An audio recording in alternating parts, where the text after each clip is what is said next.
In today's video, I'm going to teach you how to cite images in PowerPoint. When you use images in a presentation, it's important to give proper credit to the original creator. This isn't just about avoiding plagiarism, it also helps your audience find the original source if they want to learn more. In this walkthrough, I'll show you a simple, clear way to add citations to your slides so they look professional and stay easy to read. First, open your PowerPoint presentation and go to the slide that contains the image you want to cite. Make sure the image is already inserted on the slide. If it isn't, go ahead and add it using the Insert tab and the Pictures option.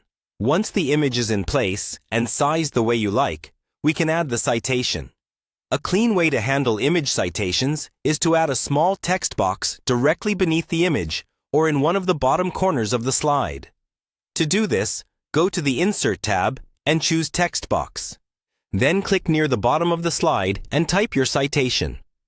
A common format includes the creator's name, the title or description of the image, the year if you have it, and the source or website.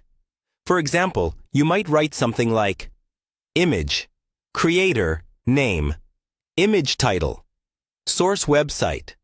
If you are following a specific style, such as APA or MLA, adjust the wording to match that style, but keep it brief so it doesn't distract from your content.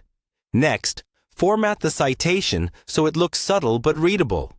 You can highlight the text and reduce the font size compared to your main slide text, often 1 or 2 sizes smaller. Choosing a neutral color like dark gray can help it blend in while still being visible. Aligning the text box to the left or right bottom corner usually keeps the slide looking neat. If you have several images on one slide, you can number them and then place a single text box at the bottom with matching numbers and sources. This keeps things organized and avoids clutter. For longer presentations with many images, it's also a good idea to include a references or image credits slide at the end. On that slide, list all images with full details, while still keeping short credits on each slide where the images appear. Once you're done, play your slideshow and check that every image has a clear, readable citation. That's all you need to properly cite images in PowerPoint while keeping your presentation clean and professional.